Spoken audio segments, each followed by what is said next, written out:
A lot of people try a gluten-free diet, yet still walk away unsure whether it helped at all. After guiding hundreds of people through this process, I've found that this confusion often has less to do with gluten itself and more to do with how the trial was done. So in this video, I'm going to walk you through why most gluten-free diet trials fail and what to do instead, so that if you do end up testing gluten, you walk away with useful information and a clear path forward instead of feeling like you wasted your time. Hi, I'm Jess. I'm a clinical nutritionist, and a big part of my work over the last decade, as you may imagine, has been helping individuals identify whether or not gluten is an issue for them. For the community that I work with, there are a lot of different reasons why someone may try a gluten-free diet. Often things like mood changes, anxiety, brain fog, low energy, or symptoms that don't always have a clear explanation. If you're interested in the science behind how gluten can impact brain and mental health, I have a separate video that dives deep into the mechanisms and the science with that I'll link here. But today's video is really about the gluten-free trial itself. So let's get into reason number one, which is the trial is too short. I'm sorry, I know you don't want to hear that. A lot of gluten-free trials simply aren't long enough to give you clear information. The way most food sensitivities work is that the immune system needs time to quiet down and to have some sense of clarity. So when you're consuming foods regularly, the antibodies stay elevated, and then your body often down-regulates that response. For most food sensitivities, antibodies take 4 to 6 weeks to meaningfully decline. So you can basically think about it as that food leaving your system. This is why elimination and reintroduction diets are considered the gold standard for testing food sensitivities, because once we get that food out of the diet, when we do retest it, our body often prompts a stronger, clearer response. But gluten is more complex for several reasons. Gluten peptides can persist even longer in tissue. Gluten can trigger immune memory and inflammatory cascades. And those downstream effects, things like changes in gut permeability, ongoing immune activation, and even neuroinflammation, can take months to fully normalize. In practice, I see most people start to notice improvements around the 3-month mark. However, in more digestive or autoimmune cases, I've seen things take closer to 6 months. What does this mean? This means that if you've never tried going gluten-free before, 30 days is a reasonable place to start. But if you tried it before maybe a week or two, or you didn't notice anything, it doesn't necessarily mean that gluten is irrelevant for you. It could simply mean that the trial was too short. And understanding that timeline is important because it leads directly into the second reason why these trials often fail, which is expectations. There's a concept that I really like, and I'm not even sure who to credit this to at this point, but it's the idea that disappointment happens when expectations are misaligned.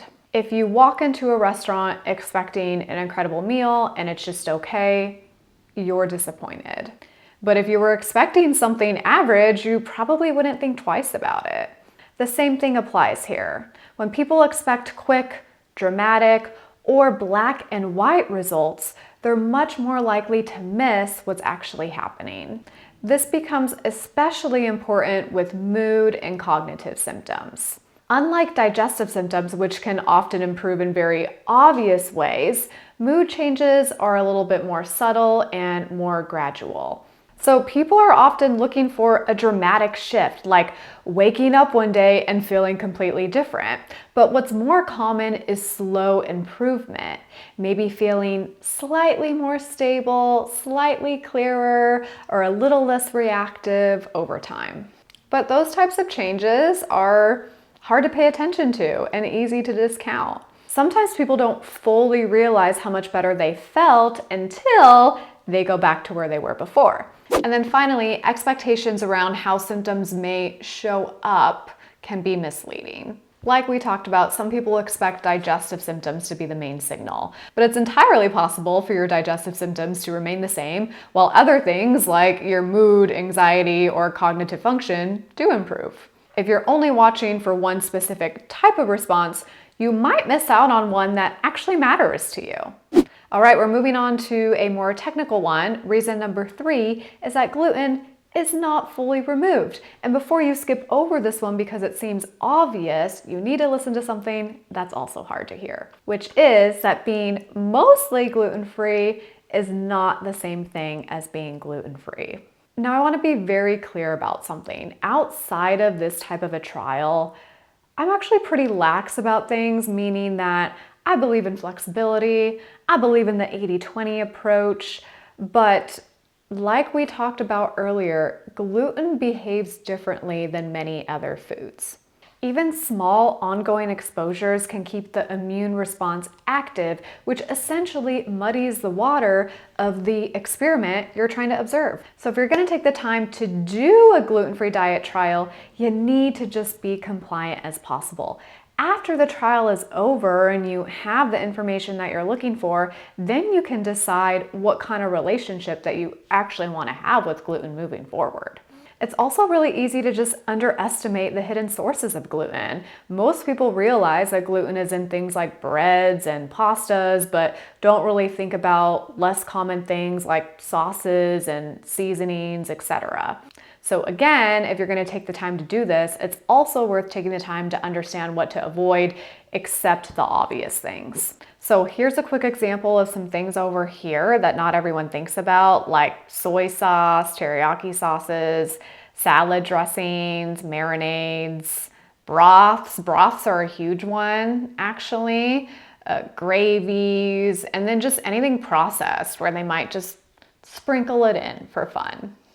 All right, let's move on to number 4, which is reintroductions done improperly or just completely skipped in some regards. This happens with all types of elimination diets. People do a really good job removing the food, but then don't pay enough attention to the structure of how they are bringing things in, which can completely undermine the entire experiment. For example, someone might go fully gluten-free for months, only to let their first reintroduction be on a night where there's a really big party at a friend's house where they're also drinking and consuming other foods that maybe they wouldn't normally consume. In this circumstance, it's entirely impossible to know if a symptom did occur, how much gluten played a role in this. A proper reintroduction needs to be intentional and focused, and we want to eliminate as many other variables as possible. This means that we're not going to reintroduce new supplements, new medications, or other foods around the same time. Now, for some people, it seems like there's never a perfect time, or maybe you have symptoms all the time that don't fully improve. So I understand that, but you do want to create some level of a baseline for yourself before you start doing food reintroductions. Another issue is that when people do a food reintroduction, they're simply not consuming enough of the food. So going back to that example of the person who went to the party, let's say they had no symptoms. And then the next day they're like, well, I had gluten and everything seemed fine. So they kind of just slowly start integrating it back into their diet again. So sometimes when we just have tiny amounts of something, we can more or less get away with it. So when we do a food reintroduction, what I've found to work best for patients is where we actually make sure that the person has a decent serving of the food on the day that they're going to reintroduce it. So 1, often 2 normal serving size of the food. And this is how the reintroduction process goes. Day 1, you eat a decent amount of the food you're reintroducing, and then day 2 and day 3, you do not eat the food. And what we're doing here is we're looking at not just an immediate response, but also seeing if we have a delayed response from eating the food on day 1. If you're unsure whether a reaction you had was truly related to the food, let's say you had a headache on day 2, then retest it and see if you get the same response. The point is that unless you have no interest in ever eating a food again, a structured reintroduction is one of the most important aspects of an elimination diet and a gluten-free diet trial. I'm going to give everyone here that's made it this far in this video a bonus reason. So this is reason number 5. And this is less about gluten-free diet trials not working at all. And it's just something that is often missed and people don't really think about that could be really helpful, which is that labs are not considered strategically. And this is a bonus reason because I don't want you to watch this whole video and think that you can't do a gluten-free diet trial without labs, but it really depends on why you're testing gluten in the first place. So if you're mainly curious about how gluten impacts your mood, anxiety, your mental health, you can absolutely do a gluten-free trial without baseline labs. But if you're looking at things like autoimmunity, digestive conditions, or inflammatory markers, then labs can definitely give you more context. For example, if someone has Hashimoto's, which is a very common thyroid autoimmune disease, gluten has been shown to impact antibody levels. So you can think of it as like disease activity. And if you have some baseline labs before you do the gluten-free diet trial, then you can retest in a few months and see if those antibodies went down going off of gluten. Celiac disease is another good example of why timing can matter here, because you do need to be consuming gluten to test or to confirm celiac disease. So if gluten affects you and you're considering avoiding it long term, it may be worth testing celiac disease before you give it up completely. Otherwise, you kind of have to circle back to it, and a lot of people just don't want to do that. I just wanted to mention the testing because working in functional medicine for the past 10 years, most of the time when people come to see me and we're considering making some diet changes or considering a gluten-free diet, they already have some baseline labs. So if we do want to look at something again later to see if it made an effect, that information is available. So a lot of people come away from a gluten-free trial thinking that it didn't work. But most of the time, what's actually happening is that the trial didn't give them clarity. If you take into account the common pitfalls that I mentioned, you're going to have more clarity. Once you have that clarity, you get to decide what gluten does or doesn't look like in your life, or you get to have a professional help you decide that. I've been gluten-free for nearly 10 years now, mainly because of how it still impacts my mood, cognition, and mental health. So if you want to go check out that video, like I mentioned before, it will be right here. And hopefully I'll see you in that one.